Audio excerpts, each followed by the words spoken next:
Bienvenidos a lo mejor de la información internacional. Bienvenidos a UCL News.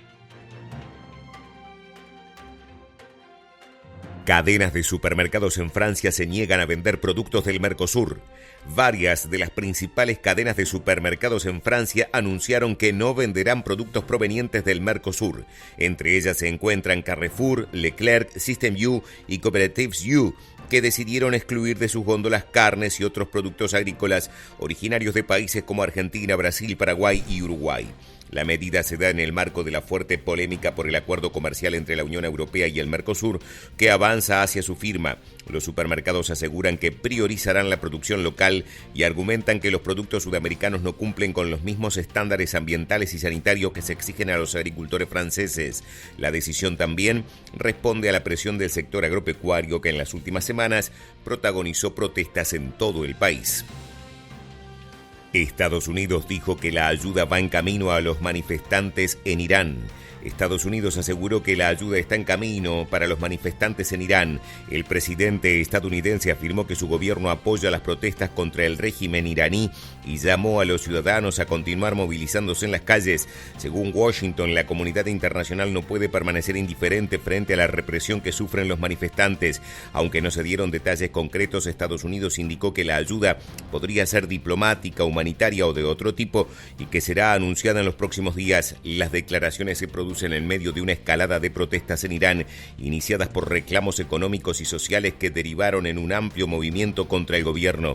La respuesta de las autoridades iraníes ha sido duramente cuestionada por organismos internacionales.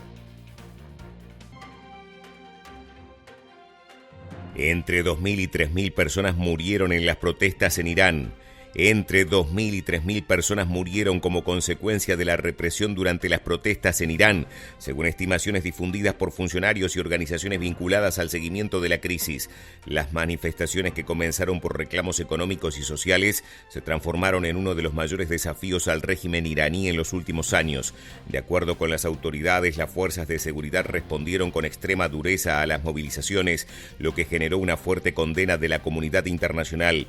Organismos de derechos humanos denuncian además miles de heridos y detenidos en un contexto marcado por la censura informativa y restricciones al acceso a Internet. Estados Unidos y otros países occidentales expresaron su preocupación por la magnitud de la violencia y exigieron el cese inmediato de la represión. Mientras tanto, el gobierno iraní acusa a potencias extranjeras de incentivar las protestas en medio de una creciente tensión política y diplomática.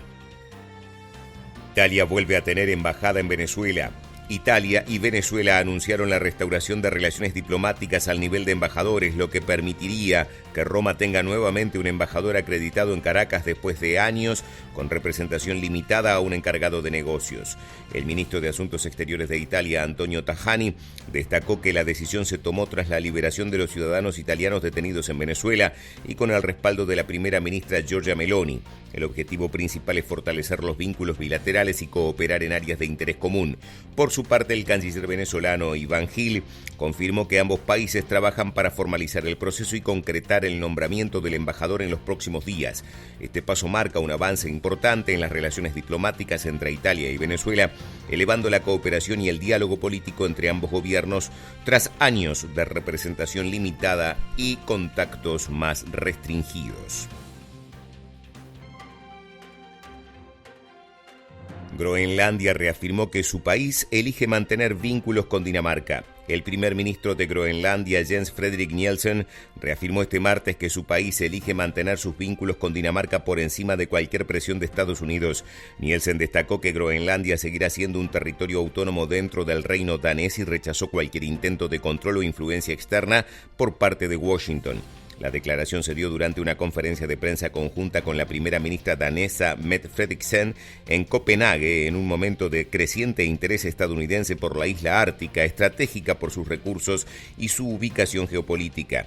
Funcionarios estadounidenses han mostrado interés en reforzar la cooperación o incluso considerar opciones sobre el futuro de Groenlandia, pero el gobierno de Nuuk dejó claro que no desea ser poseído ni controlado por Estados Unidos, subrayando su compromiso con Dinamarca, la OTAN y sus actuales alianzas. Trump amenaza con dejar sin petróleo ni dinero a Cuba.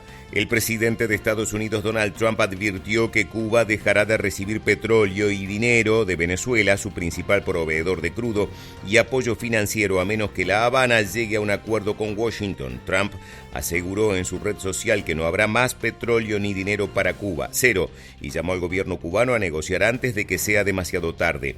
Esta advertencia llega después de la captura del presidente venezolano Nicolás Maduro en una operación respaldada por Estados Unidos que interrumpió el envío de petróleo hacia la isla. Venezuela solía suministrar decenas de miles de barriles diarios, por lo que la medida agrava la ya crítica situación energética y económica que vive Cuba. El presidente cubano Miguel Díaz-Canel rechazó las amenazas, defendiendo la soberanía del país y afirmando que Cuba no aceptará presiones externas. Mientras tanto, la reducción de suministros ha generado escasez de combustible, cortes de energía y mayores dificultades para la población. La Reserva Federal se enfrenta a Trump. La Reserva Federal de Estados Unidos se enfrenta al presidente Donald Trump, quien insiste en que el Banco Central debe bajar las tasas de interés para estimular la economía, argumentando que los últimos datos de inflación lo permiten.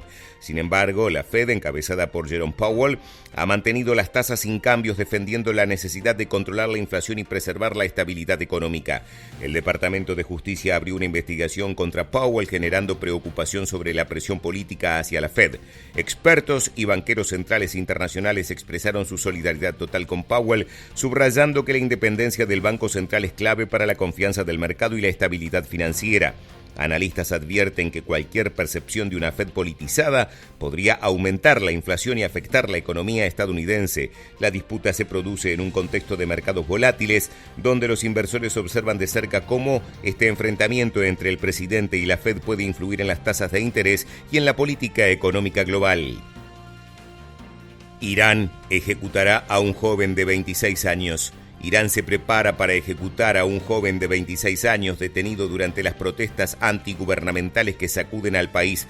Se trata de Erfan Soltani, arrestado la semana pasada en la ciudad de Fardis, en la provincia de Alborz. Según grupos de derechos humanos, su ejecución está programada para este miércoles 14 de enero.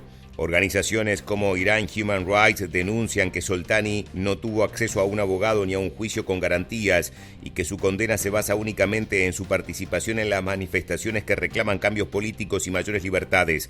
La legislación iraní permite la pena de muerte por delitos considerados como enemistad contra Dios, figura legal utilizada frecuentemente contra opositores al régimen. Este caso se produce en el marco de una represión generalizada contra los manifestantes que ha dejado miles de detenidos y cientos de muertos en las últimas semanas. Organismos internacionales y defensores de derechos humanos han expresado su alarma ante estas ejecuciones y la falta de procesos judiciales justos. Piden la pena de muerte para un expresidente de Corea del Sur. La Fiscalía Especial de Corea del Sur pidió la pena de muerte para el expresidente Yoon Suk-yeol, acusado de insurrección por intentar imponer la ley marcial en diciembre de 2024. Según los fiscales, Yoon planeaba socavar el orden constitucional y perpetuarse en el poder movilizando al ejército y la policía contra la Asamblea Nacional. Aunque la ley surcoreana contempla la pena capital en casos de insurrección, el país no ha ejecutado a nadie desde 1997, por lo que expertos consideran poco probable que se lleve a cabo. Yoon, destituido en abril de 2025 tras una crisis política, niega los cargos y sostiene que actuó dentro de sus facultades presidenciales. El expresidente también enfrenta juicios por abuso de poder, fraude y otros delitos. Organizaciones de derechos humanos han advertido que la solicitud de pena de muerte representa un retroceso en materia de derechos humanos. Presidente de Cuba desmiente algún tipo de conversaciones con Estados Unidos. El presidente de Cuba, Miguel Díaz-Canel, negó que existan conversaciones en curso con el gobierno de Estados Unidos, pese a las recientes declaraciones de Washington que sugerían lo contrario. Díaz-Canel aclaró que no hay diálogo político ni negociaciones abiertas y que los únicos contactos existentes son de carácter técnico y limitados al ámbito migratorio. Las declaraciones se producen tras las advertencias del presidente estadounidense sobre el fin de los suministros de petróleo y apoyo financiero procedentes de Venezuela. El mandatario cubano subrayó que Cuba está dispuesta a un diálogo serio y responsable, pero siempre sobre bases de igualdad soberana, respeto mutuo y derecho internacional, rechazando amenazas y coacción económica.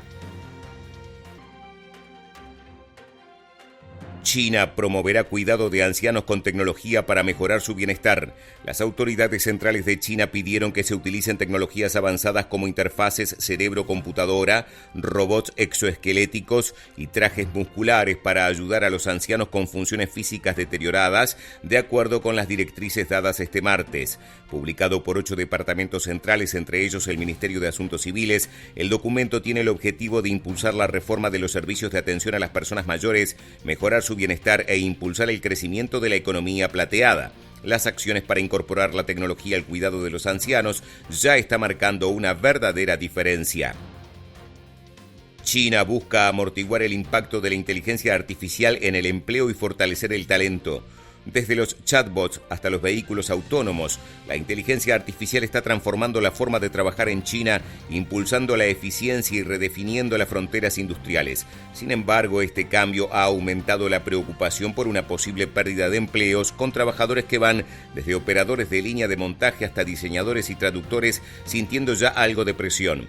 Reconociendo la disrupción a corto plazo, los economistas creen que la inteligencia artificial no es tanto el fin del empleo como una fuerza transformadora que, al igual que en anteriores oleadas de revoluciones tecnológicas, reestructurará el mercado laboral al dar lugar a nuevas profesiones y modelos de trabajo. Por su parte, los responsables políticos chinos están actuando para guiar el desarrollo de la inteligencia artificial en un esfuerzo por amortiguar su impacto en el empleo, a la vez que intensifican la inversión en el capital humano con el objetivo de formar una fuerza laboral mejor preparada para los rápidos cambios tecnológicos y apoyar una economía en transición.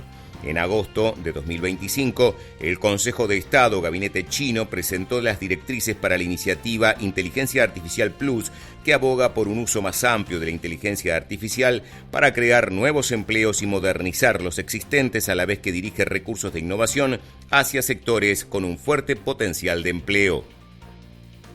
Este ha sido el resumen de las informaciones más relevantes de las Américas y el mundo. Esto ha sido UCL News. Y comprando un cargador de vehículos eléctricos o termotanque con bomba de calor, UTE te devuelve 5.000 pesos en tu próxima factura. Solo tenés que registrar la compra en WhatsApp UTE al 098-1930-00 o en nuestra web. Informate más en ute.com.uy. UTE.